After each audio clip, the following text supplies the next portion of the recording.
Buenas, ¿qué tal? Hoy vamos a ver cómo fabricar nuestra propia incubadora, una incubadora hecha con materiales reciclados que cualquier apicultor tendrá en su garaje y con unos elementos que sí tendremos que conseguir, que tendremos que comprar, pero que ahora más adelante os voy a indicar dónde conseguirlos. Como podéis ver, la incubadora la he hecho con un núcleo viejo, un núcleo que tenía en el garaje que no utilizaba, es un núcleo de bisagra. A mí no me gustan mucho los núcleos de bisagra porque me incomoda mucho a la hora de trabajarlos, y como no suelo mover de un sitio a otro las colmenas, pues no me gusta mucho trabajar con ellos. Lo tenía ahí arrimado y he decidido fabricar esta incubadora para hacer este vídeo. Como os digo, necesitaremos una serie de elementos. Uno de ellos, el principal, sería una caja donde meter todos esos mecanismos, que en este caso yo lo he hecho con este núcleo de madera y al que le he cortado un rectángulo para poner un metacrilato y así poder ver dentro lo que está ocurriendo sin tener que abrir la tapa.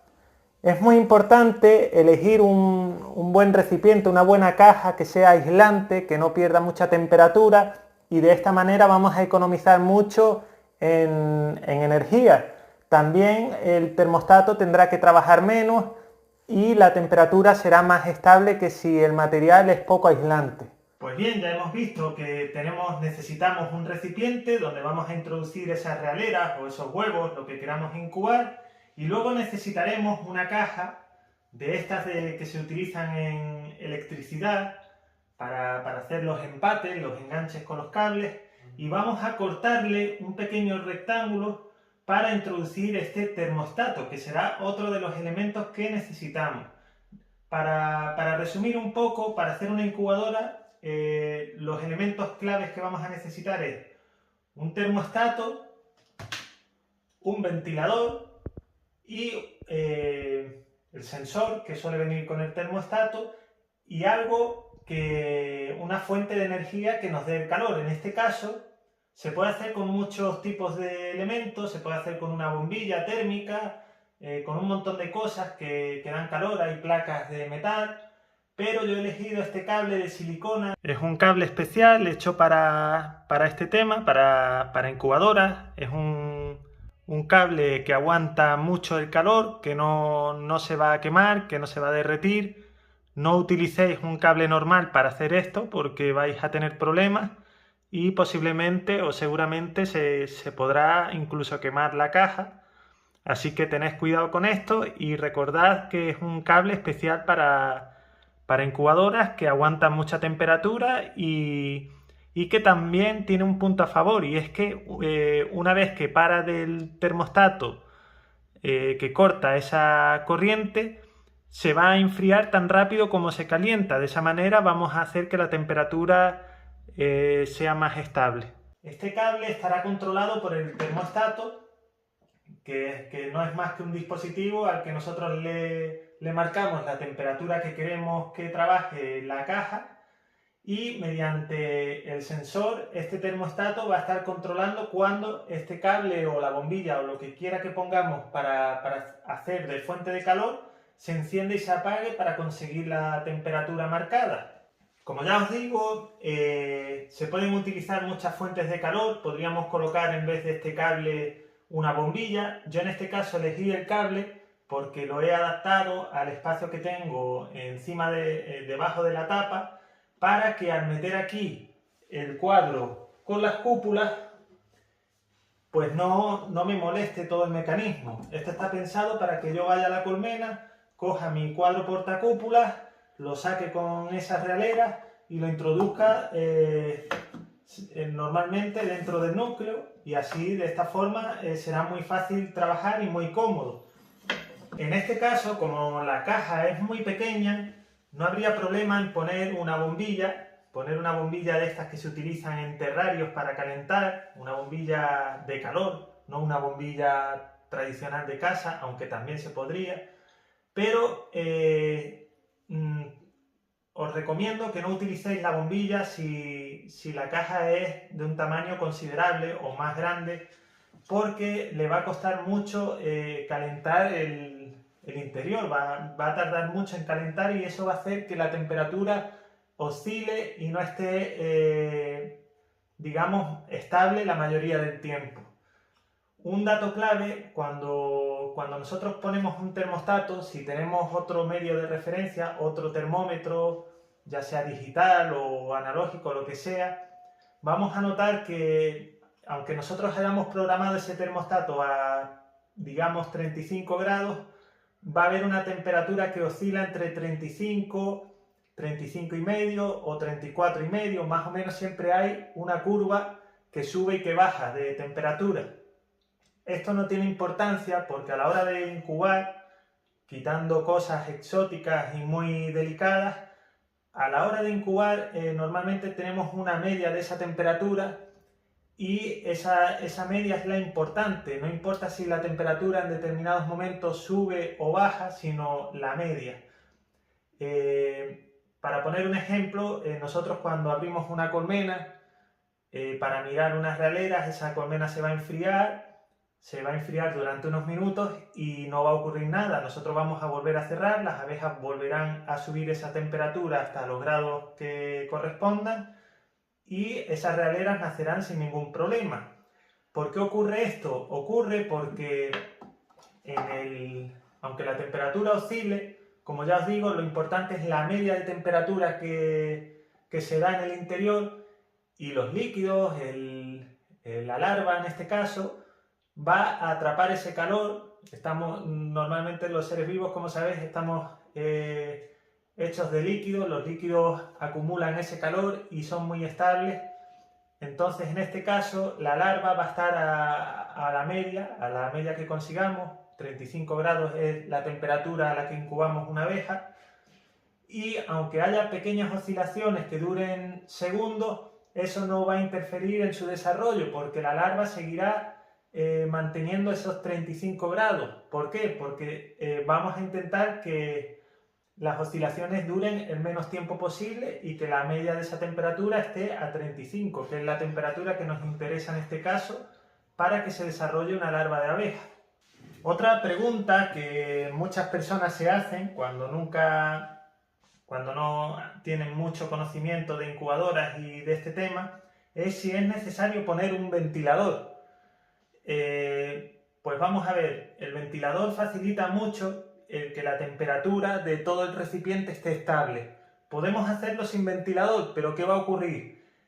Las masas de aire frío y caliente se mueven de distinta manera, el aire frío tiende a bajar, el caliente tiende a subir. Entonces, ¿qué ocurrirá? Como veis aquí el termostato, el sensor quiero decir, está puesto a la mitad de la caja, del recipiente, para más o menos tener una referencia de la temperatura a la mitad. ¿Por qué? Porque si lo ponemos arriba el termostato, el sensor quiero decir de nuevo, la temperatura arriba va a estar más alta que la que está abajo. Si lo ponemos abajo va a estar más baja y por tanto el termostato, que es el aparato que va a recibir esa información, si la tenemos muy baja va a estar calentando de forma más continua y la temperatura arriba va a ser excesiva y por el contrario, si lo ponemos el termostato arriba, el sensor, el termostato va a estar trabajando menos y abajo se van a enfriar demasiado. Para evitar esto vamos a poner un ventilador que lo que va a hacer es que va a remover todo el aire y de esta manera siempre el aire va a ser, la masa de aire va a tener la misma temperatura en todo el recipiente. Da igual que sea un núcleo, una nevera, un microondas o cualquier caja que pongamos para hacer esto. Por eso yo recomiendo poner un ventilador. En este caso es un pequeño ventilador de 220 voltios que he comprado también por internet. Ya os voy a decir cómo conseguir todos estos accesorios. Es muy sencillo y muy económico. Y como os digo, es muy importante tener el ventilador y además es muy importante que este ventilador funcione de forma continua. ¿Qué quiero decir con que funcione de forma continua? Podemos montar el ventilador de manera que funcione solo cuando está en funcionamiento la resistencia o que funcione durante todo el tiempo aunque la resistencia esté parada. ¿Por qué recomiendo que este ventilador esté siempre en funcionamiento? Si lo tenemos siempre en funcionamiento, el termostato siempre va a estar captando a través del sensor la temperatura correcta en toda la caja, porque ese aire va a estar removiéndose. Si el ventilador solo funciona en el momento que está calentando la resistencia, lo que vamos a conseguir es una lectura errónea de la temperatura. ¿Por qué? Porque mientras esté la resistencia puesta y el ventilador, la temperatura que va a coger el sensor sí será correcta. Pero una vez que se apague la resistencia, esto se va a enfriar y según la posición que tengamos el sensor, ese sensor va a tener, al diferenciarse las capas de aire, va a tener una lectura errónea, no va a dar la información luego al termostato correcta. La consecuencia es que vamos a tener ahí un error de grados que va a tardar más tiempo en corregirse, y eso sí que podría provocar que nuestras realeras se enfríen o se caliente dependiendo de la posición de ese sensor. Por tanto, lo que recomiendo es que el ventilador siempre esté funcionando de forma continua. Y ya por último voy a abrir la cajita para que veáis cómo está conectado esto dentro. Mi consejo es que compréis una caja que sea amplia, que sobre espacio, porque yo cometí el error de hacerlo en muy poco espacio y realmente más que la conexión en sí, más que el problema de no saber dónde conectar los cables, lo tuve en que no tenía espacio para conectar todos esos cables. Como veis, la caja la cogí demasiado pequeña y tuve que hacer todo este lío de cables.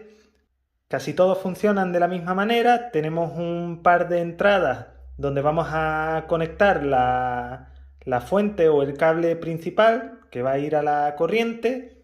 Tenemos un puerto, en este caso 3 y 4, que será donde conectemos cada extremo del cable del sensor. Y luego tendremos otros dos puertos que serán para la fuente de calor, en este caso el cable recubierto de silicona, y otro que no vamos a utilizar en este caso, que sería para, en caso de superar esa temperatura, poner un sistema de refrigeración. Yo cuando compré este termostato lo hice con intención de conectar aquí el ventilador y dejarlo de forma continua, pero el termostato solo me permite, si conecto aquí el ventilador, que funcione al sobrepasar la temperatura que vamos a establecer como máxima. Digamos que si yo pongo 35 grados de temperatura, cuando se sobrepase 35 con alguna décima, va a saltar el ventilador, y esto no es lo que yo quiero. Yo quiero conseguir que el ventilador funcione en todo momento. Por tanto, habrá que hacer ahí un pequeño puente para que siempre esté continuo. Pues bueno, a grosso modo esto sería todo. Ahora os voy a dar un par de trucos o a aclarar un par de dudas para aquellos que quieran empezar a incubar sus reinas en esta incubadora. Lo primero es que os preguntaréis cómo vais a regular esa humedad. Las abejas no son muy delicadas, o las realeras no son muy delicadas a la humedad. Podemos introducir un recipiente con agua o una esponja mojada y humedecerla cada cierto tiempo para que la humedad se reparta dentro de la incubadora. No vamos a tener que contar con un sistema que nos marque exactamente la humedad que vamos a tener dentro. Si lo tenemos mejor, pero si nos cuesta mucho montarlo o conseguirlo, no es necesario. Simplemente montando un recipiente con agua o la esponja va a ser suficiente. Otra duda que mucha gente tiene es a qué temperatura debemos incubar esas reinas. Al igual que con la humedad, las reinas o las realeras soportan unas variaciones en la temperatura. Yo las he sacado con 34 grados, con 35, con 36 y salen en todas. Normalmente con la que me quedo es con 35 porque es la que más se acerca a un buen nacimiento. Con esto me refiero es que cuando incubamos a 35 grados normalmente nacen el día que tienen que nacer. Por el contrario, cuando lo hacemos a 34 suelen nacer con retraso y a veces mal. Y con 36 lo que he notado es que nacen también más o menos al día que tienen que nacer, pero nacen un poco más atolondradas, como atontadas, no sé bien el motivo, pero al final me he quedado con 35 grados, que es la que mejor me va. Así que os recomiendo que incubéis con 35 grados. Una cosa con la que me volví loco cuando compré el cable este, la resistencia en forma de cable, me volví loco porque no sabía cómo conectar eso, no sabía si eso tenía polaridad o no.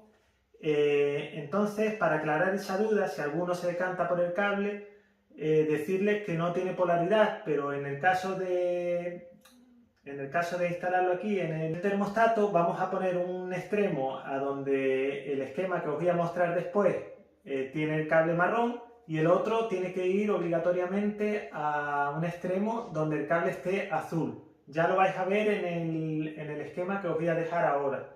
No sé cómo explicarlo, yo no soy un entendido en electricidad y por eso prefiero que veáis el esquema y que a partir de ahí lo montéis, porque vais a tener menos errores y así yo no cometo errores al explicarlo.